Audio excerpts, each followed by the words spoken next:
Ibu itu hanya berdiam, hanya merintih, mungkin merasakan sakitnya Mas ya, merasakan sakit, mentalnya turun, kemudian kesehatan atau fisiknya udah turun. Kita hanya bisa untuk berkomunikasi Mas.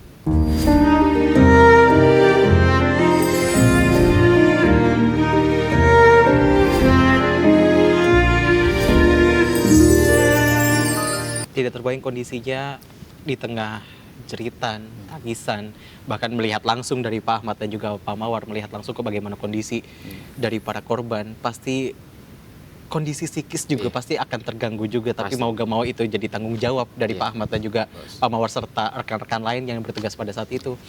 Tapi sebelum jauh ke sana, Pak Mawar, pada saat datang ke lokasi itu yang masih hidup dalam kondisi yang masih sadar itu ada berapa orang? Jumlah total yang kami terima itu dan kami lihat langsung memang ada 5 Mas. Memang ada Di 5. dalam itu memang ada 5.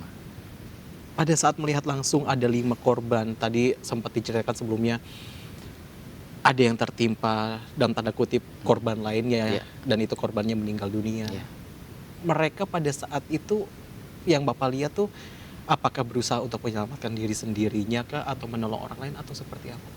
Nah, untuk posisi korban memang tidak bisa, ini yang hidup Mas ya, korban hidup itu tidak bisa bergerak banyak Mas, memang tidak bisa berkutik, dalam artian untuk menggerakkan diri tubuhnya aja sudah susah. Mereka itu tinggal menunggu tim evakuasi untuk membebaskan jepitannya itu. Dan juga itu ada juga yang korban menimpa Mas ya, itu yang memang dramatis buat ya mungkin jadi suatu tantangan mereka, tantangan si ibu itu menjaga mental. Itu ada korban MD itu memang di atas pangkuannya ibu. Ibu itu masih sadar? Itu masih sadar Mas, masih normal sebenarnya. Dan kepalanya itu hanya kami tutupin menggunakan kain supaya tidak terlihat kontak langsung Mas ya. Jadi ada seorang ibu, dia ada katakanlah korban lain yang meninggal dunia, ada di pangkuan, di atas pangkuannya. Apa yang ibu itu lakukan selain mengusap kepalanya atau apa? Ibu itu hanya berdiam, hanya merintih, mungkin merasakan sakitnya Mas ya, merasakan sakit, mentalnya turun, kemudian kesehatan atau fisiknya udah turun. Kita hanya bisa untuk berkomunikasi Mas, untuk menjaga kestabilan. Medis kami mintakan untuk selalu memberikan dorongan infus, dorongan oksigen, kemudian untuk menyuntikkan pengurangan rasa nyeri Mas. Ya, itu yang bisa kami minta untuk tim medis membantu, sehingga terjaga konsentrasinya, fisiknya, itu selalu terjaga Mas. Berapa menit kemudian cek kembali. Dilakukan secara berkala. Siap. Tidak terbayang, walaupun waktu pada saat kejadian saya hanya melihat di sosial media, hanya di televisi, tapi tidak terbayang bagaimana jeritannya, tangisannya seperti itu.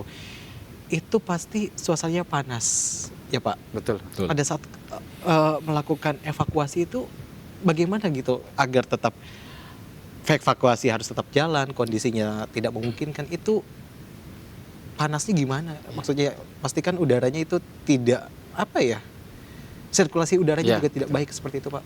Karena di gerbong kita tahu di gerbong itu sangat sempit Mas ya, apalagi ada himpitan kepala argo sehingga ruangan itu makin sempit.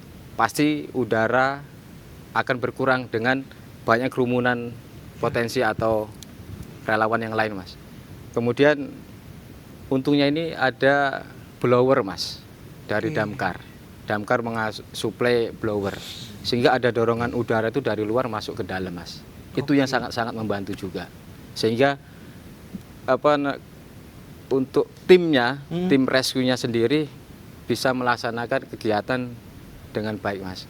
Sudah kelelahan, badan keringatan sama baju basah itu bisa terjaga Mas untuk bantuan udara.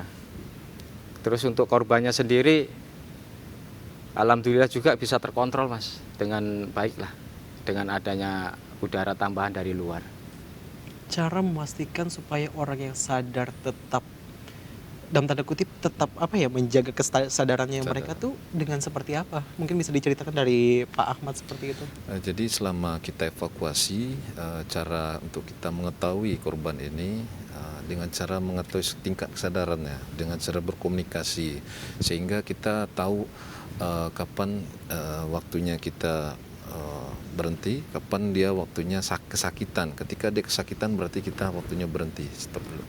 Jadi Berhenti dalam artian pada saat proses evakuasinya. evakuasi. Nah, kita harus cari celah lagi. Bagaimana caranya objek ini bisa memudahkan korban ini keluar dari tadi plat atau dari bahan-bahan yang memang menghalangi atau menjepit dari korban tadi. Gitu. Jadi sangat kita prioritaskan bagi korban yang shock itu 70% kita komunikasi. Harus menjaga komunikasi, kita menjaga agar kita meyakinkan si korban, kita pasti membantu dan memberikan motivasi. Jangan sampai kita juga takut, kita memberikan kesan takut, jangan. Gitu. Jadi kita juga harus meyakinkan diri kita dan meyakinkan diri kita ini punya berkompeten juga, dan kita sampaikan ke korban juga, saya punya kemampuan atau saya ingin menolong ibu begitu. Karena waktu itu memang saya mendapatkan satu korban yang masih hidup pada saat itu. Memang saat korban itu perempuan ya, posisinya itu kaki terjepit. Kakinya terjepit, rata-rata memang kakinya terjepit ya, Pak Muar ya. Ya, pada saat itu saya berkomunikasi dengan Badi juga. Pada saat itu memang kami ini bagi kerjaan. Walaupun ada 2 orang pada saat itu di dalam worksite-nya itu. Jadi satu megang ekstrikasi yang cukup berat, satu komunikasi. Atau menjadi operator pada saat itu. Untuk membuat si korbannya tetap sadar seperti Tetap itu. sadar, kita juga harus komunikasi. Jadi di situ membagi kerjaan juga dalam 2 orang ini, komunikasi juga kepada korban, dan kita juga harus fokus juga terhadap cara evakuasi, bagaimana cara membuka akses kaki korban ini atau badan yang terjepit ini bisa keluar begitu. Kita juga meyakinkan pada saat itu juga saya berpikir alangkah senangnya hati saya itu ketika memang korban ini bisa keluar pada saat itu. Karena memang yang disampaikan Pak Mawar tadi, mereka rata-rata itu tidak merasakan lagi rasa sakit. Karena memang jangka waktunya sudah lama ya, mungkin mereka merasa sudah mati rasa lah. Ditambah lagi tadi dengan suntikan mati rasa nyeri ya, menghilangkan rasa nyeri itu, sehingga mereka juga tidak merasakan lagi. Hanya mereka melihat secara visual begitu, tapi tetap kita memberikan komunikasi yang nyaman bagi mereka. Jangan sampai mereka melihat situasi kaki atau bagian yang mereka terjepit itu merasa shock gitu. Kita harus pastikan, kita alihkan kadang-kadang pada saat itu. Contohnya seperti apa? Ya Bu, jangan lihat ya Bu, ya kami dari Basarnas mau buka akses ini. Kami upayakan sebaik mungkin, Ibu jangan lihat dulu, jangan lihat kerjaan kami. Kami pastikan pada saat itu, Ibu kita tanya, Bu kakinya kemana larinya, posisinya kemana. Jadi kita harus urut dulu dari paha, betisnya, bagian lutut, betis gitu. Karena memang posisi rata-rata terjepit di bawah lutut ya, bawah paha lah, sampai ke bawah itu.